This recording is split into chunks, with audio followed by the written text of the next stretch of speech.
Getting beat up by 9 guys at Syracuse, to me, there's not a whole lot of shame. Welcome to the Heel to the Face podcast. And this right here, with your hosts, Jared Wicks, Brandon Icebreaker Clements, and Paul Boy Green Esden. It doesn't matter what your name is. And that's the bottom line. Cause Stone Cold I have received an email. Don't forget to email the show at heeltotheface@hotmail.com. Best there is, the best there was, or the best there ever will be. Brett screwed Brett because it's what's best for business. To be the man, you gotta beat the man. The champ is here. Oh yeah, New Day Rock.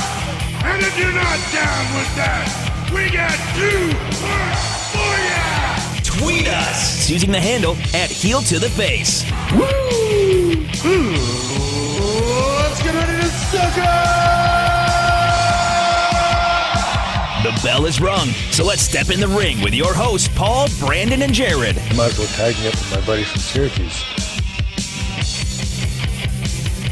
Heel to the Face podcast is on the air as we're cruising into Christmas here in 2017, almost the end of the calendar year. Clash of Champions coming up this week as we are joined, as always, with Brandon the Icebreaker Clements. You can find him on Twitter at Icebreaker21, and myself, Jared Wicks. Most importantly, follow the program on Twitter at Heel to the Face, HEE with an L on the end, to the face. You can find us on YouTube, Spreaker, and iTunes as well with the program. We're going to get things started off simply just like this.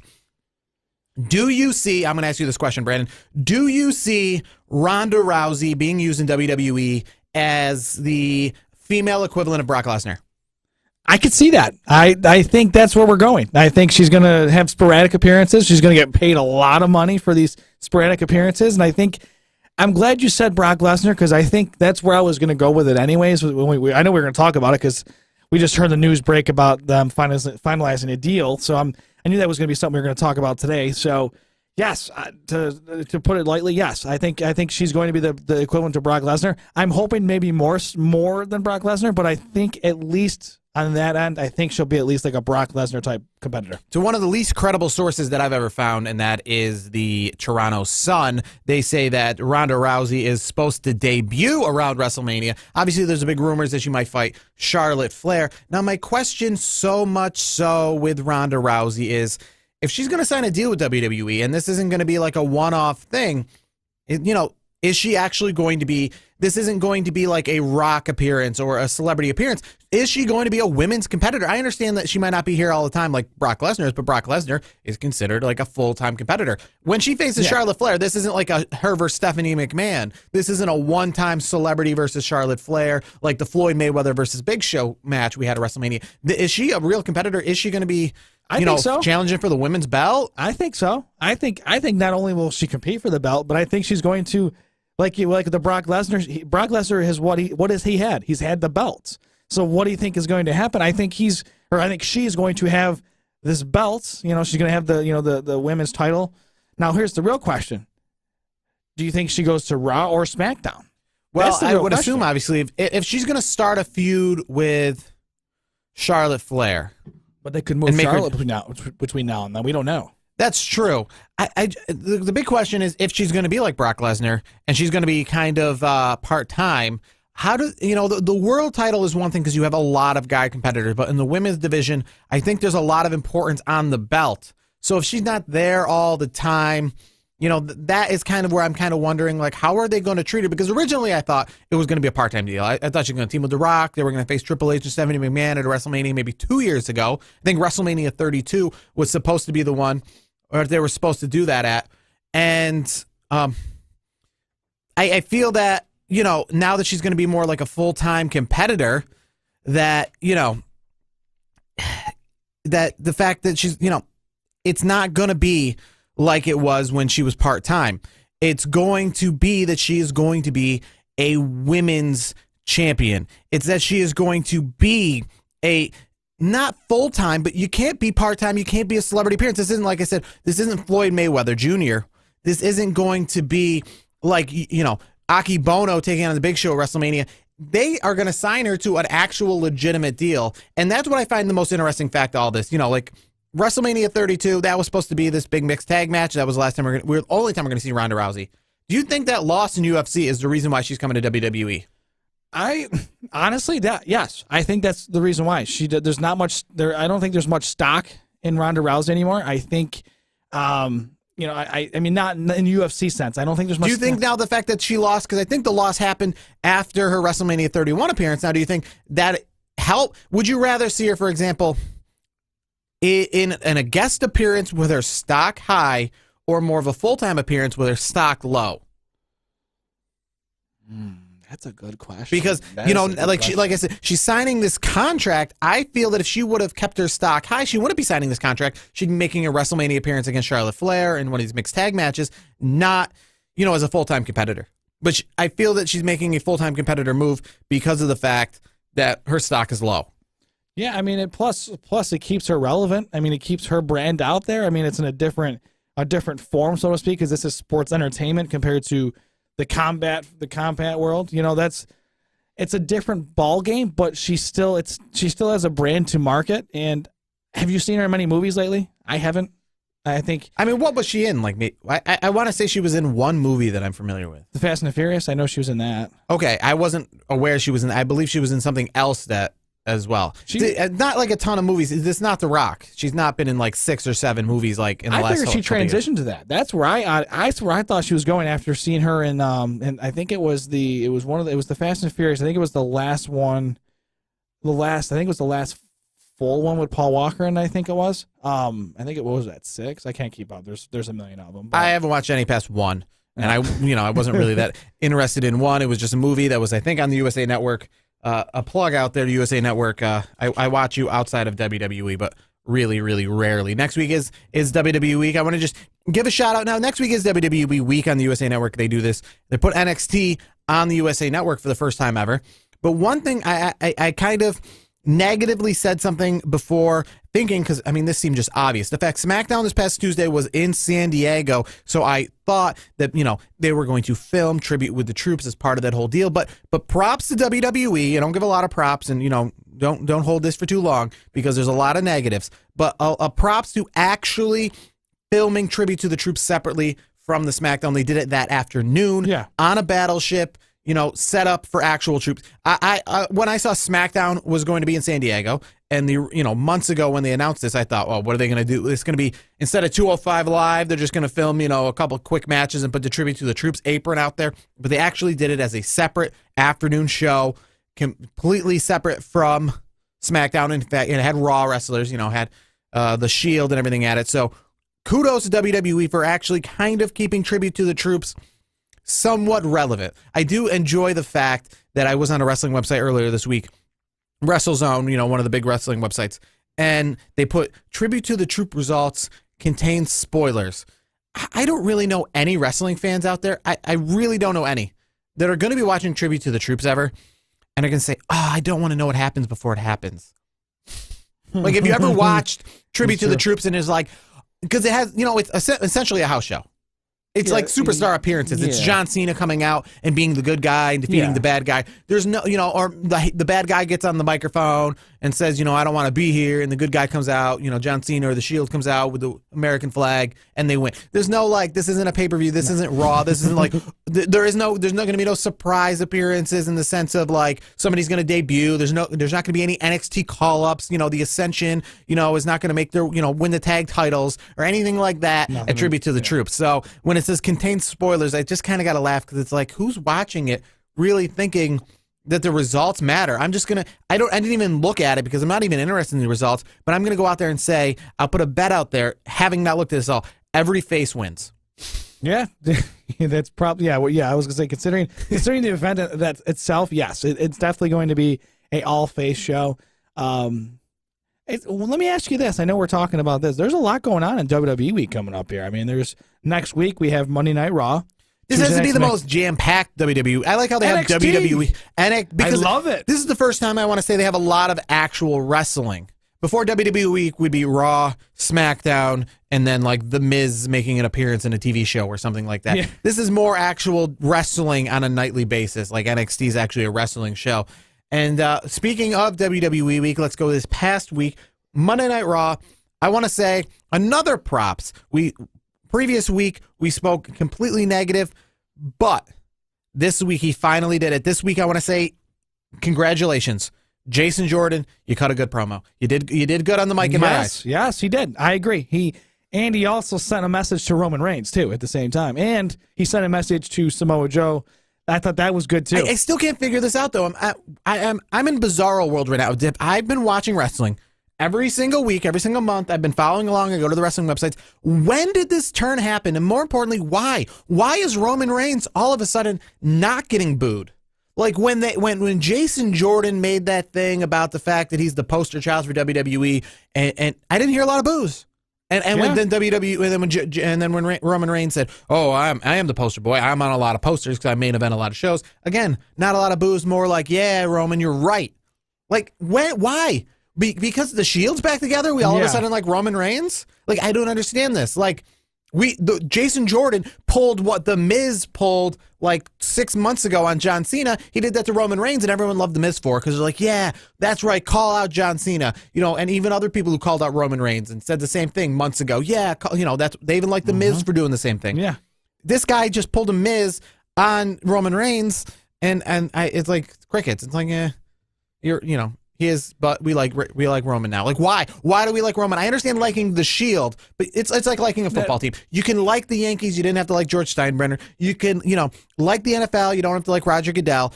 Just because you like the Shield, it doesn't mean we have to like Roman Reigns. True. I mean, that's true. Yeah, I totally agree with that. I still don't I'm fine with him in the sense of like, I don't get completely upset that they're pushing him, but I'm not going to be in favor of it. No, I'm with you. I'm good with that. Here's the thing, though. When Jason Jordan cut that, I was like, yeah, and I'm like listening, and it was like nobody cared. There wasn't like that boo, like the WrestleMania 32 rumors where they had to like edit the sound because the boos were so deafening. Yeah, like I didn't hear those boos, and I haven't heard those boos for weeks. Like Roman Reigns comes out and he's like, "I'm your IC champion," and he's not doing it from like a perspective of when he fought the Undertaker and was this massive heel, or like the night after WrestleMania when he came out and all those boos just booed on him until he just said, "This is my yard now," and walked away. It's not like that anymore. Now he's like, "I'm your IC champion," and there's like either yes clapping for him or just indifference. There's no like, I don't like this. Yeah, and I do think it correlates with the Shield, though. To be honest with you, I think it does correlate with the Shield. Seeing how, I think the Shield is what really caused it. To have Roman Reigns really become this, this main, this guy. I mean, I wouldn't say main, but he's there's like you said, there's not so many people booing him. That's the thing. There's not so many people booing him. I think the reaction's a lot better since he's been with the Shield. I'm curious to see where the Shield's going to go from here. There's a lot of questions I'm kind of waiting to see will happen. It's going to be interesting. I will say that. I mean, what's going to happen with the tag titles? I mean, we got to see. You think Seth and Dean are going to be the tag champions? I see that coming pretty quick. Well, they tried on Monday night to become the tag champions, and that did not work out. So I was actually kind of surprised. I thought the Shield was or Dean and Seth were going to win the tag belts. Now, did you see? And I don't want to say the Shield's going to break up anytime soon, but I saw some dissension between Seth and Dean on Monday night, and I didn't see like it wasn't a huge thing, but you kind of wonder, are they going to start to dismantle these guys? Do you think they're going to like? Let me just say, are they still going to be together at WrestleMania? Ooh, that's going far out. Well, we're almost to the new year, and who's ever together around Royal Rumble time is normally together to WrestleMania, unless they're in some sort of feud where the reason they break up is because they go against each other. Now, could that be something you see maybe after Royal Rumble them breaking up? Or do you see the Shield in a match at WrestleMania? I do. Or do you see Seth versus Dean? I see the Shield at WrestleMania, especially if they capture the tag titles anytime soon. If they capture those tag titles soon, there's no way they're going to take it off them that quickly. Why would they? They want to make the Shield. They want to put the Shield so far over. Why would you take the titles off them? I see, and I don't understand this. I get because they don't have much going on with these guys. That's why. I like the one night only thing, but now I don't understand. Is it because Roman Reigns got hurt that we're getting the Shield all the time now? Because I felt that was a one-night only deal, but because they didn't get to do it at tables, ladders, and chairs, they then are now making us do it all the time. Like now that Roman's back, it's like a full-time deal. Yeah, I could see that. I thought this was a one-night only event. I could totally see it. I mean, that's the thing too. I mean, I am such a fan of the Shield. I don't want them to break up anytime soon. That's just, I want to see them go through WrestleMania season. You know, maybe they set something up at SummerSlam, you know, where they break up. Maybe that's where they go. Or maybe there is a heel That's turn. far out. Or a heel turn at WrestleMania where If they're the in a Shield's match. still together at SummerSlam, I mean, or even coming close, that's pretty far out. I want to say that they're such good individual competitors that while you don't have anything for them at the moment, I hope in a year's time you have something for them in the sense of Seth You would and think. Dean going one-on-one against each other or versus other people. And speaking of kind of breaking away, we haven't even, with Ronda Rousey's news, we haven't even gotten to what was definitely, and again, we talked about this last week. I spoke bad about it, but you know what? I'm on board, and I'm on board only, you know, here's the thing. I'm not a fan of watching people dance, but sometimes when you have the right dance partner, all of a sudden, I'm watching that tango, and this is what I'm talking about. I mentioned last week, I don't really care about seeing this until I saw the promo, until I saw back and forth Bray Wyatt and the Woken Matt Hardy. And then I was like, okay, this, I got this. Because it's Bray Wyatt, because Bray Wyatt's that crazy speaks in riddles character. Yes. I was like, what's going on? And now I'm interested. To see Matt Hardy by himself doing that, just going through the locker room, being silly, I was like, I don't know. This is good. That was good TV. That was good, yes. fantastic. I was sitting the at the edge back of my and forth. seat, and I loved it. Yes. So, and how Highlight of the night, by the way. And how about WWE for kind of, you know, doing off, you know, like if you go on Instagram or you go on Twitter, they always, a lot of memes and a lot of GIFs lately will show you like two different things, and they'll show you like the name brand version of something versus the Walmart version of something, you know, like the name, and they'll show you like two pictures of the same celebrity, like one with their makeup on, and they'll be like, that's the brand name, and one with their makeup off, and that's not the brand name.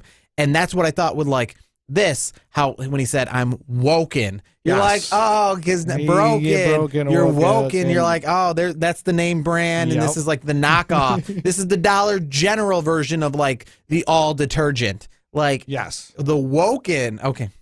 So, you know, I just think I'm on board now with that. I'm on board with Matt Hardy. And I wasn't on board with it, but like I just said, individually, nothing too spectacular. But when I saw his dance partner, I was great TV. It was amazing TV. My only question and concerns going forward is when he's not with Bray Wyatt, where this character goes. I hope they have some good things for the new Woken Matt Hardy. Time will tell. But I would say so far so good. And you know what? Even if it's just a one-time only, like we were supposed to get with the Shield, a one-time only with Bray Wyatt, and then he's back to teaming up with Jeff, I'm perfectly fine with that. In fact, I would be more than happy with that kind of character to, you know, not overkill it. So Woken Matt Hardy is awake. Ronda Rousey's in the WWE, and Clash of Champions is coming up as it's time for us to take our first break. But when we return, we've got our tweets of the week, as well as some other WWE information and news to talk about. And let me tell you, kind of a teaser, tweet of the week, I have to say from my aspect, probably one of the best ever. Love this tweet of the week I got for you coming up, as we got more for you, including our Twitter question of the week when we return on Heel to the Face podcast on Sports War Radio, Rat Pack Radio, and now on iTunes. The New York Jets are rising and are ready to compete in the AFC. Boy Green and Ty Butler will give you everything you need to know about the Jets every Wednesday at 8 p.m. Eastern. From reviewing the previous game and looking ahead to the next matchup, to all of the news and 4 downs, the Jet Zone has everything. Follow @BoyGreen25 and @TyDButler on Twitter.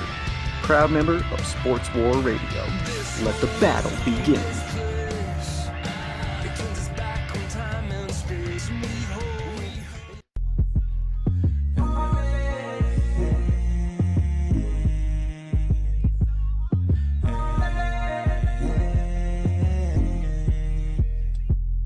This program is simulcast on WRPR Rat Pack Radio. Go to ratpacksports.com for more information.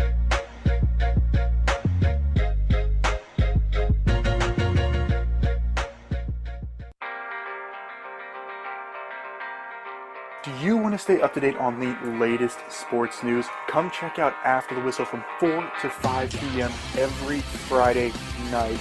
We talk about the NHL, we talk about the NFL, we talk about the MLB. You name it, we got it. Tune in on Sports War Radio.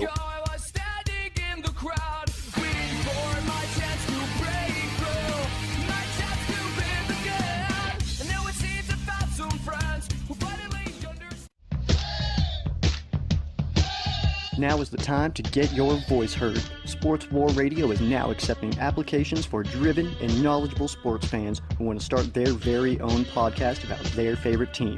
Sports War Radio has an international audience and is growing fast. Don't miss the chance to become the go-to news source for your favorite team.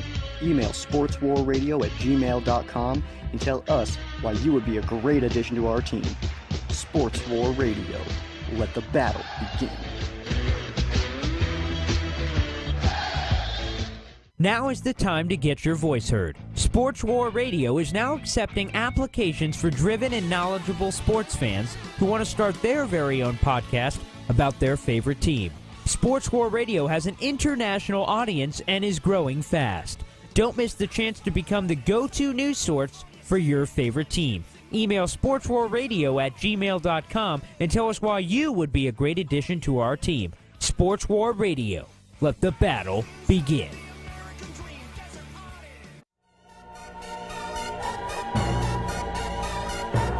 Let's get back to the action. This is the Heel to the Face podcast on Sports War Radio.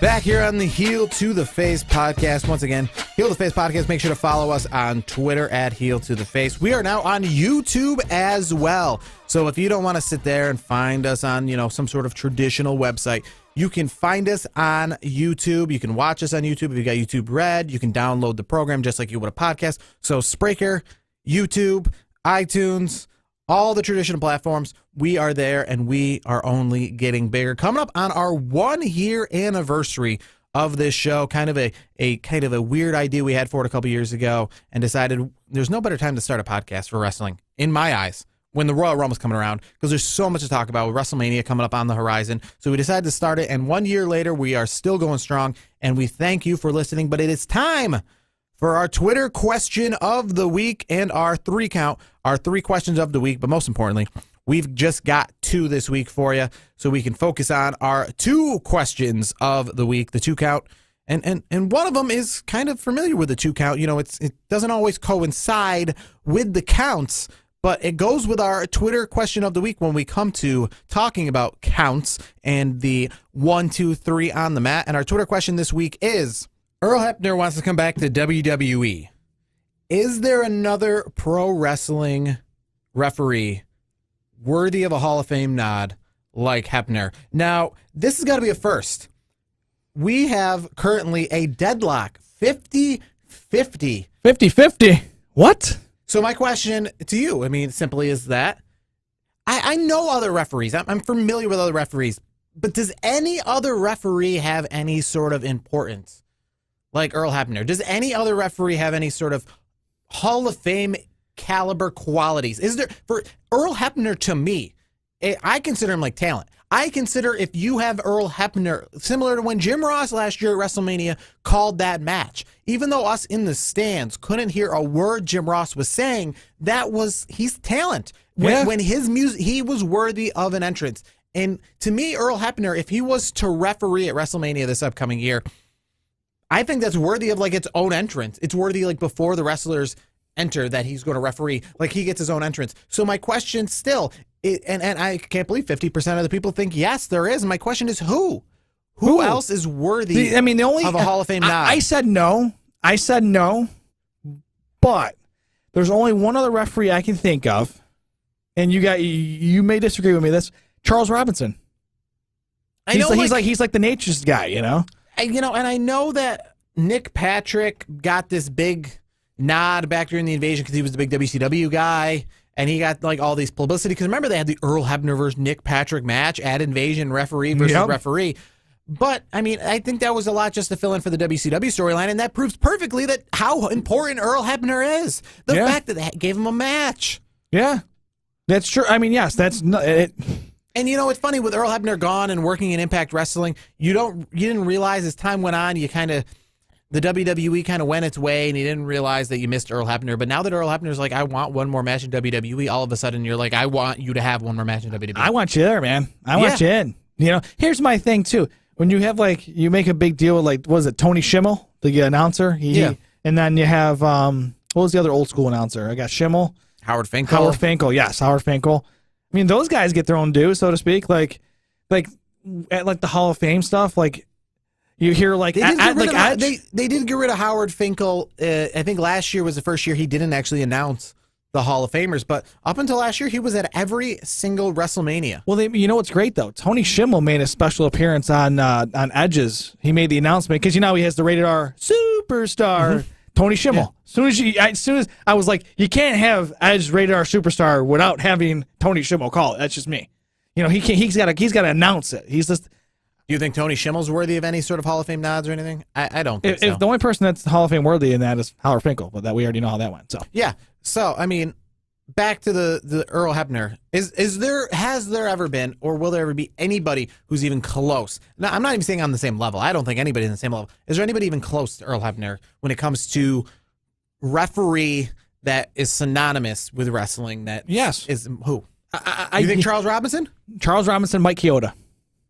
I know those names because I'm a wrestling fan, but I feel that I could watch wrestling and have a wrestling podcast and be a full-time wrestling fan and not know those names and be just fine. I feel like you could watch the NFL and not know the referees' names, and I feel like Mike Chioda is one of those that if you're really hardcore into wrestling, you know those guys, but you can still be hardcore into wrestling and not know those guys. Earl Hebner is a tough one because Earl Hebner has been actually involved in a lot of stuff. I mean, so is Mike Chioda and Charles Robinson. Yeah, I know Mike Chioda has, but I just feel like Earl Hebner back, especially in the day. But for the record, I did say no. Giant. I did say no. For the record, I did say no. And then as I thought about it more and more after I clicked no, maybe I'll lean my answer was no on the social media heel of the face. But I think I'm gonna go yes. I think I changed my mind. So I think we're have to slide that percentage up. So yes gets the nod. I think. I mean, thinking about it, Mike Chioda and Charles Robinson are my guys. Because then they call Charles Robinson like Mini Nate or something. Yeah, something like that. Because he kind of he's got the blonde hair thing going on. He's got kind of the look. I mean, Charles Robinson, to me, he was in movies too. Well, not really. I mean, he was in a movie, I should say. I shouldn't say movies. He was in Ready to Rumble back in the day. I mean, he was one of the famous referees in that. So it's like Charles Robinson and Mike Chioda are the only other two that I could think of. Besides Earl Hebner. Anybody else, not even in the conversation. Because, I see the other guys. Like, do I know their names? Not really. Like, I know one guy's name's like Chad or something, Chad Patton or something like that, maybe. Yes, I think, but I'm like, I don't like, but I know Mike Chioda. I've been a wrestling fan for all these years. Chioda and Charles Robinson are the mainstays. So that, to me, those are the only other two. So current indie wrestler, I would probably say indie wrestler. I mean, if you're in New Japan Pro Wrestling, it's hard to kind of what would you classify because you're not WWE, and I know that's like the top level. It's kind of like how people call the pros. The NHL and the level below that, not the pros, even though it is essentially still the pros. So, and New Japan Wrestling is a big deal. So Ring of Honor, New Japan Wrestling, also indie wrestler, one of the wrestlers who just makes his way around. Michael Elgin, he's a well-known guy. This past week, he has sold his wrestling promotion that he owned, Glory Pro Wrestling in Illinois. After a couple weeks ago, he parted ways with independent wrestler Sean Orleans over what has been now taking its way into the wrestling world, as it's been all over the entertainment world already, and that is a sexual scandal and a harassment and an assault allegation related to Sean Orleans and Me Too, right? Female wrestler. Now, Michael Elgin got involved because of the fact he's not accused of anything personally, but more or less not policing. He's the in let's use Penn State as like he's the Joe Paterno in this. Okay. He's not the one that's going to be actually like that's accused of any of this. He didn't do anything wrong. He didn't do anything wrong, and he didn't do anything right. Yeah. So Michael Elgin, currently, he's been dropped from a lot of indie promotions recently. A lot of places he was going to perform have dropped him. So far, New Japan Pro Wrestling hasn't dropped him. He's currently in Japan wrestling in the World Tag League for New Japan Wrestling. He is getting off of Twitter personally and selling his own independent wrestling promotion. What do you think the next best course of action for Michael Elgin? Let's say New Japan Wrestling. Let's say they drop him. What do you think the next best course of action for Michael Elgin? Because he's not a millionaire. You know, he's not somebody who can just be like The Rock and just be like, all right, I'm done with wrestling, you know, and I'm I mean, like, he's still yet to make a name for himself, and this is happening. Yet, though, he is so close to being able to make money out. I don't think he should quit wrestling. He might, though. He might have to if they're going to blackball him. You know what I mean? If New Japan thing falls through. And he hasn't been blackballed by anybody, I don't want to say important, but he hasn't been blackballed by anybody like in the WWE realm. But is WWE going to touch somebody under these circumstances? I don't think they will, to be honest with you. He's a great, I've seen him before. He's a great Ring of Honor, New Japan Pro Wrestling guy. Like I said, he hasn't personally done anything wrong, but it's just, now my question is, if it's reaching this level, how long until we see this in the WWE? I mean, because if it's reaching New Japan Wrestling and indie wrestling organizations, WWE's coming. It's coming. I mean, with the Jerry Lawlers going out there of the world, I mean, how long until we see this? I don't want to accuse Jerry Lawler, but I mean, just that type of attitude. Yeah. I mean, look at the 98, 99. Look at the Attitude Era. I was watching an old Attitude Era tape not too long ago, and you remember D-Generation X? They pointed to girls in the crowd, and they would like lift up their shirts. I mean, if they're doing that to strangers in the crowd, they used to have the Attitude Era D-Generation X VHS tape where it didn't actually show any DX matches. It just kind of like was behind the scenes look at DX, and it was TVMA, and they used all the swear words, and there was topless girls like in the Triple H and Shawn Michaels doing the whole 98, 99 DX thing. Which is great, by the way. So if that was the persona on TV, you can only imagine what was going on behind closed doors. I mean, obviously, we remember the stuff with Vince McMahon in 2001 and Trish Stratus, supposedly making her act like a dog and all that other stuff. You know what, though? Here's the thing, too. Vince McMahon, I mean, you think he's untouchable, so is the Harvey Weinstein. Did I get that right? Weinstein? That's the main guy that started. But he's super powerful in that industry, in the film industry. Mm-hmm. Vince McMahon might be looked at as, I'm not trying to accuse Vince of anything, obviously, but Vince is so powerful where he, maybe people are like, wow, he's untouchable, he's so powerful. Look at this Harvey Weinstein. No one thought he'd be touchable, and look what happened to him. So I'm not saying Vince did anything wrong, but at this point, if you see somebody like Harvey Weinstein, who is a very powerful individual in the film industry out in L.A., anybody can. It can happen to anybody. It can happen to Vince. It could happen to Shane. Heck, it could happen to Stephanie. We don't know. Here's the thing. That this whole Me Too thing. I mean, it's brought out a lot of different things. I feel like it's already happened a bunch with WWE, though. I mean, with like the Sables of the world. There's been so many lawsuits brought forward. A lot of people, they say they didn't get their pushes for whatever reason, and that's why it's so different. It's similar to the movies, but it's different than the movies in the sense that a lot of people have a lot of grudges, and they think that they should have gotten pushed, they should have gotten championships, they should have had more successful careers, and a lot of times, Vince McMahon has already dealt with all sorts of scandal when it comes to this type of stuff, like I just said, with the Sables of the world, who are calling him out, saying, you didn't, or, you know who else has dealt with a lot of this stuff? Pat Patterson. He's dealt with a ton of this stuff. Yeah. If you're not familiar with his past, everybody, go on YouTube. The old Donahue and I want to say Sally Jesse Raphael and all these old shows where they have a lot of disgraced people you've never heard of before because they never really made it in WWF, whether it be announcers, referees, accused Pat Patterson of all sorts of stuff or felt that they didn't get a push to be a wrestler or an announcer or a broadcaster or a ring crew member because they either saw something happen and reported it or didn't go on one of Pat Patterson's advances. He's got all sorts of history, if you will, when it comes to that stuff. So I wonder if anything like that could ever resurface. But the problem with Pat Patterson is that he's gay. So the stuff would resurface not with females. And I feel that if it's not resurfacing with females, it kind of takes a backseat because, like you said, the Me Too movement. Yeah. These movements, while good in an aspect, are kind of inclusive in another, where they're like, oh, that's going on. And the reason I say this, I literally saw a tweet today where somebody said that Fox News has been covering a lot of 20-something-year-old teachers sleeping with a bunch of teenage students. And they couldn't believe that they were covering that with all the stuff that's going on in the world, like the Me Too movement. So essentially, this person tweeted out that they can't believe that Fox News is covering a woman raping a male because of the fact there's so many males raping women out there that could be covered. Like, why are you wasting your time covering a football game when there's a basketball game? Why are you wasting your time covering this adult male or adult female sleeping with these underage males when there's so many adult males sexually harassed? Like, that's a kind of a double standard. So that's why I kind of feel it could go back to this, where it's like, it might not get covered in the same Me Too sense, because they're like, well, why would we cover that? That's a male on male thing. And right now that doesn't fit our agenda. This is a women's empowerment movement. Yes. So that's what's most important about the Me Too thing. So if there's no women in it, they're not really that interested. Literally, we could have a show about the Me Too thing, to be honest with you. I mean, there's so much going on with that. I mean, you know, we could talk about that for a whole hour, even probably more than an hour. But, you know. But we've got to get we got other things to talk about. To the tweet of the week, and I kind of teased this in our last segment, and we're going to get to it in our next segment. My tweet of the week, probably the best tweet of the week in program history. You got to stay tuned, as this is the Heel to the Face podcast on Sports War Radio, Rat Pack Radio, iTunes, and now on YouTube. The New York Jets are rising and are ready to compete in the AFC. Boyd Green and Ty Butler will give you everything you need to know about the Jets every Wednesday at 8 p.m. Eastern. From reviewing the previous game and looking ahead to the next matchup, to all of the news and 4 downs, the Jet Zone has everything. Follow at BoydGreen25 and at Ty D. Butler on Twitter. Proud member of Sports War Radio. Let the battle begin.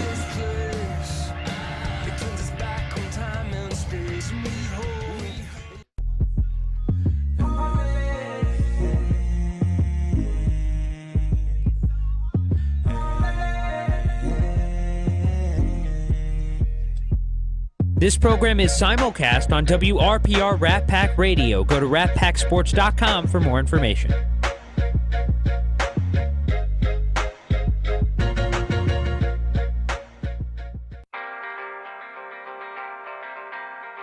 Do you want to stay up to date on the latest sports news? Come check out After the Whistle from 4 to 5 p.m. every Friday night.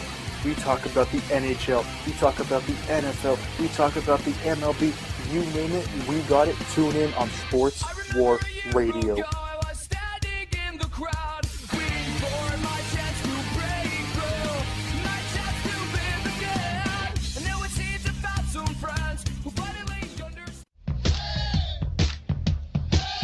Now is the time to get your voice heard. Sports War Radio is now accepting applications for driven and knowledgeable sports fans who want to start their very own podcast about their favorite team. Sports War Radio has an international audience and is growing fast. Don't miss the chance to become the go-to news source for your favorite team. Email sportswarradio@gmail.com and tell us why you would be a great addition to our team. Sports War Radio. Let the battle begin. Now is the time to get your voice heard. Sports War Radio is now accepting applications for driven and knowledgeable sports fans who want to start their very own podcast about their favorite team. Sports War Radio has an international audience and is growing fast. Don't miss the chance to become the go-to news source for your favorite team. Email sportswarradio@gmail.com and tell us why you would be a great addition to our team. Sports War Radio. Let the battle begin.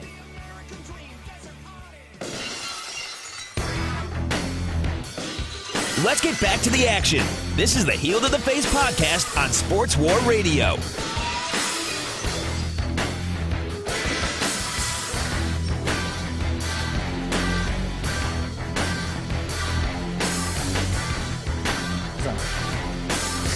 Heel to the Face podcast is back. It is time for our tweets of the week to end out this week's edition of the program. Brandon, let's start with you. What is your tweet of the week? All right, my tweet of the week is it's different this week. I mean, it's Kevin Owens. Obviously, you guys can follow him at Fight Owens Fight.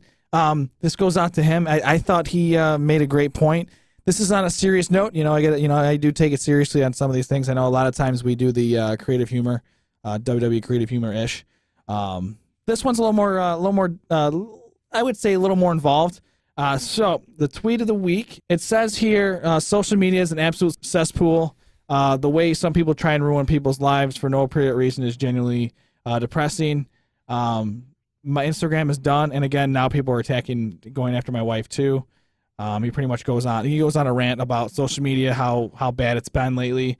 Honestly, I have to say I have to agree with Kevin Owens because it hasn't been a good, your social media is not good. I mean, and to go in and to follow up more, it's disgusting too. He also puts, needless to say, I would never do this to my family. So essentially, Kevin Owens is really not a big proponent of social media. It sounds like. I mean, he has he's got a 10-year-old kid. Maybe he should quit social media. Well, let him do that. He has 1 million followers. You know what I mean? He doesn't. He's not going anywhere with that. I mean, I feel bad though because this is what happens though when you're a professional athlete and you're a celebrity.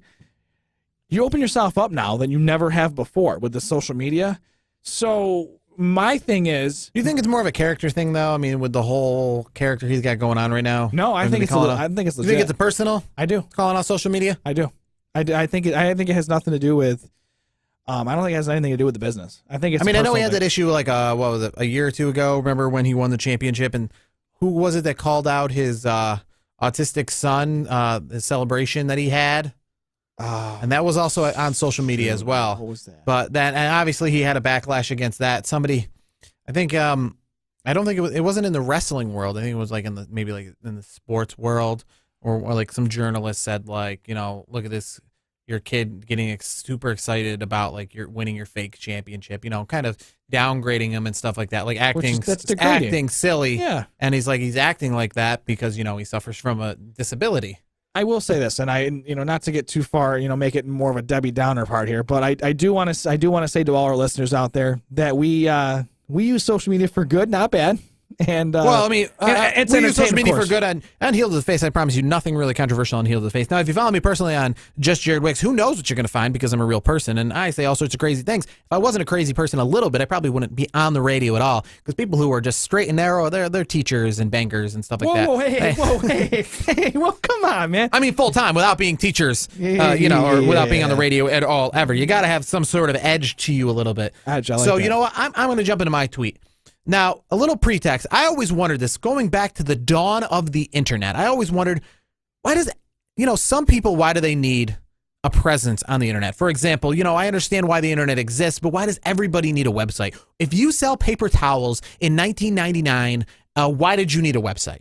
What does a website serve your purpose? And now that has moved on to the social media aspect. Obviously social media has a lot of great aspects and a lot of reasons behind it, but there's some things like, why do you need a social media presence? Johnson & Johnson, you sell soap and laundry detergents and paper products. Why do you need a social media presence? Well, maybe about a year ago, a company that I felt didn't really need a social media presence. For example, why would I follow this Twitter account? There's certain Twitter accounts that you follow. Why would I follow? You don't follow Walmart on Twitter, do you? No, I mean, no, why would you?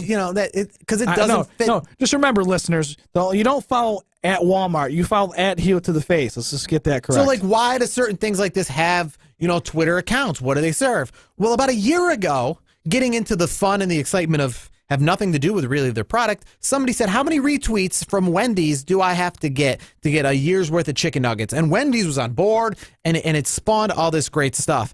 Well, Wendy's, you're continuing to just have an amazing social media account, and this is why I'm not saying I go to McDonald's or Burger King more, but I tell you what, if I was going to follow McDonald's, Burger King, or Wendy's, there is no doubt that I would follow Wendy's on Twitter. Oh, my God. Woken hashtag Woken. I wonder where he got that from. WOKEN. Alejandro at Alejandro9698. So he's either born in 9698, but his Twitter picture makes him look like he was born in 2005. Said, Wendy's, what does the number one fast food restaurant think is going to win the dream match on January 4th at Wrestle Kingdom 12 in the Tokyo Dome? Jericho or Kenny Omega? And Wendy's responded and said to Kenny Omega and Chris Jericho, I think the fans are going to win with this one. I like that. That is money. That is a great answer. Well said. Wendy's, Alejandro, good for you. And here's the thing. If it wasn't for Wendy's previous social media, stuff that they've had going on, he probably wouldn't, but he knew what Wendy's was offering, what Wendy's was bringing to the table when it comes to Twitter. He knows that they're very interactive. So he thought, let's throw it out there. Let's see how far Wendy's can go. Let's ask them a wrestling question. Yeah, and that's bam, great. They knew. They weren't like, who? I mean, this wasn't even WWE. You know what I mean? They were like, who? The Rock, John Cena, we don't know. You know, they were like, we know these guys. Kenny Omega, Chris Jericho, we think the fans are going to win. So shout out to Wendy's. You have my tweet of the week. Wendy's, I'm going to come see you for a Frosty. I'm saying you might have my tweet. This is why we do tweet of the week. This might be my tweet of the year. Wendy's is on board with Wrestle Kingdom 12. I'm glad you finished out the tweet of the week because mine was kind of a Debbie Downer this week. Kevin Owens, I give you a lot of props for it. But when we relate things to Wendy's and food, that is a great way to just end the program. Don't say Debbie and Wendy because I think they're rivals. Little Debbie and Wendy. Little Debbie. I think Wendy and Little Debbie. I think they're rivals. I'll go with Wendy's. I'll get my. Actually, you know what? Because of that, now you're making me want a Frosty. So now I don't think they're rival in the sense of food, but I think when it comes to girls as mass tags for food items, Little Debbie and Wendy's, especially if you're talking a Wendy's Frosty versus like a Little Debbie's cake. Boy, I'd hate to see them go back and forth at each other. Frosty, man. But that is going to do it for this week's edition of the program. For Brandon the Expert Clements, myself, Jared Wicks. Don't forget to follow the program on Twitter at Heel to the Face. As this has once again been the Heel to the Face podcast, we will join you next week, getting you ready for Clash of Champions, the final pay-per-view before the Royal Rumble and the final pay-per-view of 2017. As you've been listening to the Heel to the Face podcast on Sports War Radio, Rat Pack Radio, iTunes, and now on YouTube.